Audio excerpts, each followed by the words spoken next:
Cook Islands and Rarotonga, and they found this girl to model with a frangipani in her ear. And they said, what time do you want to start? And I said, 7 o'clock in the morning, and we'll finish by 8. They couldn't believe it, but by 8 o'clock we wrapped, because I'd got the pictures I wanted, and the sun was getting too high, which I knew would happen. Totally different. This is in Regent's Park. There's hundreds of people here, but you can't see them, because I got up as high as I could on tippy toes. And I think I fudged this a bit more in Photoshop to put it a bit more out of focus, but it was out of focus anyway. This was in Kyoto. This is a friend, and she said, could I take a picture for her website? And we were standing in what was the equivalent of Oxford Street, and I found this wall, and I'm standing in the rain. This is also in Japan, in Iwajima, a ballet dancer with the reflection behind and just soft light coming in. This is posing, really. You get somebody to pose, but you have to pose them. When you're doing portraits, you are in charge. You don't let the sitter be in charge, because you'll never get good pictures. This was in a field years ago, and she brought this little this parasol, and it just made nice pictures. Young girl, and the light is right looking at it, and the background out of focus again. This is Muna Singh, a Hong Kong dancer. This was all natural light, nothing else. And this was in Anthony Minghella's house. Anthony Minghella, who directed Truly, Madly, Deeply and The English Patient, who was a very nice man. He died very young. And this I took about 18 months ago. And this is somebody I could not move. And to give you an indication, this man is 106. So you don't play around with people like that. He sat in this chair. So all I could do was position myself to try and get modelling in the side of the face, which I did. He was an assistant to Alexander Fleming, and he was captured by the Japanese in Singapore and spent most of the war in Changi and Hell Island, which is now Sentosa. Right, off-the-cuff portraits. These are portraits where you don't have any intention of taking portraits, but they just happen. A girl I met in Barbican. There was a Thai festival, and I suddenly got chatting to her, and I said, "Can I take your picture?" Sure. There we are.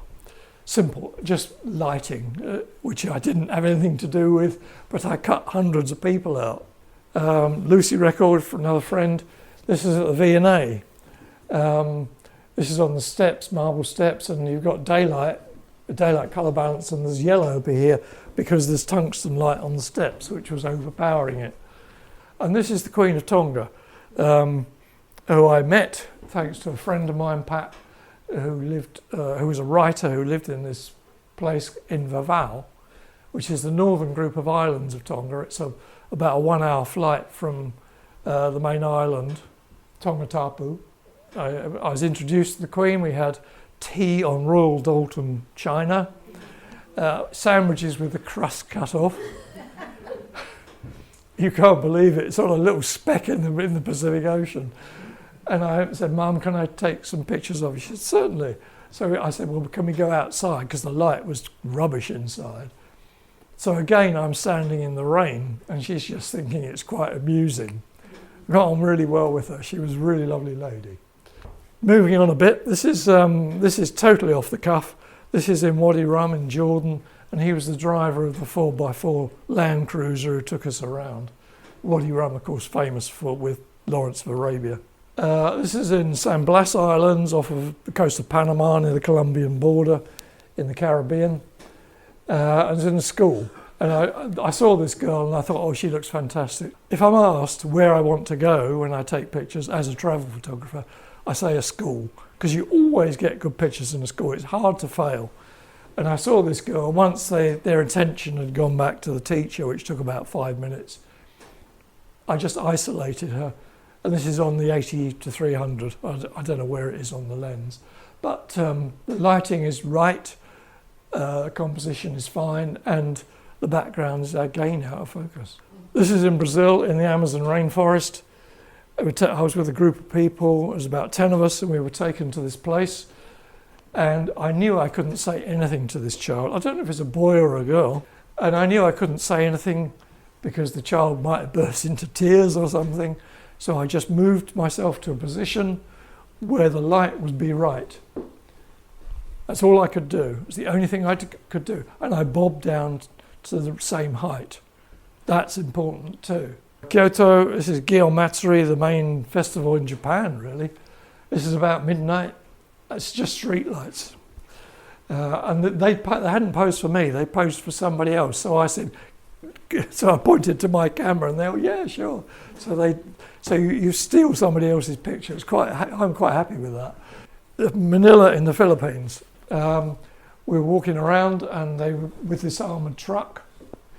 And the guy saw me with the camera and I just sort of pointed to the camera and I said, okay.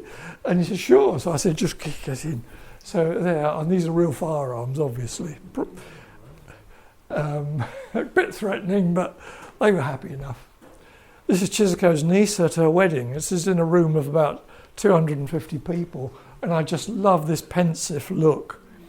She's suddenly switched off the world, and she's in her own thoughts. Again, 300mm lens from somewhere, and it was lit with stage-type lights, so I just took advantage of what was there. This is on a stage.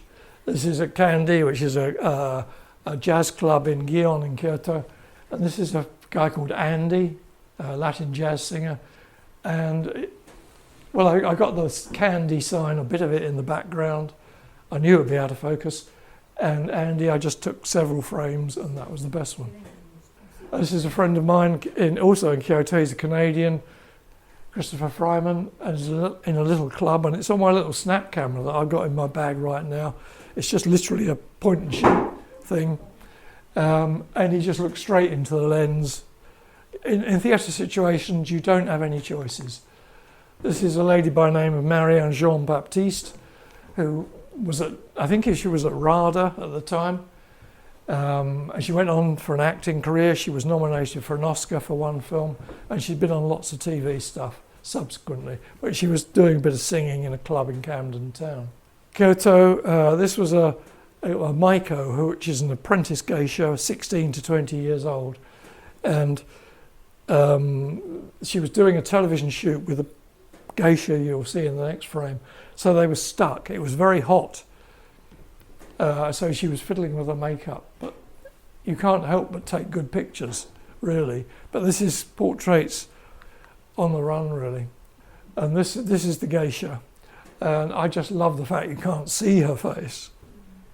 And this picture has been widely used. I've used it for my own book, which is also in the Swanage bookshop. Right, moving on. This is Malaysia, lady with a kite. All I could do was position her, frame it up with the composition, and put the background out of focus. You getting the message? This is my hairdresser, barber, Ivan, in London, and I just liked the reflection with the mirror. And I didn't go in there with the purpose of taking pictures. I just, Ivan, I'll just take some pictures. He said, sure. So I took this, and it's a nice portrait. This is in Tonga, in Nuku'alofa, the capital. And Chizuko, this is in the school, and Chizuko was teaching these kids how to make these paper hats and things. So put one on this kiddie and just look up and bang. Simple. This is also in Vavau, in the north. Her mother is sitting just outside the frame. So I said, is it okay? And she said, yeah. And so I asked the girl, is it okay? Yeah, sure. So no problem at all. But everything was right. The light was right. The only thing I don't like is the whiteness of this. But hey, you can't do things like that. This lady, her name is Tuifua. She's no longer alive. Tui is the Tongan word for royal, and she was a cousin of the Queen. And my friend Pat's good friend. This was at a funeral that I was asked to go to, and she wasn't posing. I just took it from the other side of a room. This is indoors. Again, in the same village, young girl, her name was Finiola, and she was shy. But I said, can I take your picture? And she said, yeah, okay. And then she just turned away. And I thought, actually, that tells the story of a shy girl having a picture taken. This is in the island of Hunga, and the next island, the next place you get to, I think, is Chile, right 3,000 miles away. So it's really on the very rim of Pacific Islands. And these kiddies just looked up at me. You can't fail. You cannot fail if you put yourself in a situation. Cook Islands, Rarotonga, sort of lifeguard, you can see he's been in the water. No choice of anything except position, and I love the palm trees out of focus in the background. On a boat, this was the daughter of the guy who took us out on a boat in Itataki, which is a huge lagoon north of main island of Rarotonga. Just a sweet kiddie, and she just turned the right way. I didn't pose her. This is in a church in an island called Atu in Cook Islands, and it's like bouncing off of the floor, really. And I was just captivated by the look and the light. Miri Lagoon in Tonga again. Sorry, not in Tonga, in Cook Islands. And she just looked up. You can't fail with pictures like that. If you keep a sharp eye and you keep your mind going. And this is the Prime Minister of the Cook Islands and his wife, and they drove up in a car with a number plate PM1. So I was the only foreigner there. This was Sunday. Everybody dresses up for church in Pacific Islands on a Sunday. So I introduced myself, and I said, I don't think Tony Blair, who was Prime Minister at the time, he wouldn't drive up in a car on his own. He said, no, there's no way. He said, but we don't have your security problems here. He invited me to go and speak to him, so I went and had a chat with him in the Prime Minister's office. It's the only one I've ever been in. Priest in Cyprus. And he obviously knew I was taking pictures. He didn't mind, otherwise he'd have just said no. If anybody puts their hand up and says, no, I forget it, move on, I'll take something else. But he obviously knew, and he was quite happy. There's 50,000 people in the mall, probably. You can't see any of them. Well, you can see a bit of somebody here. But I'd taken pictures of them coming down from Admiralty Arch, and they were really quite flat and boring, and it just got to this, and I got 3 frames. The first one, they're too far apart, this one, and then Philip is covering the Queen. But I just think it's a nice portrait. That's it.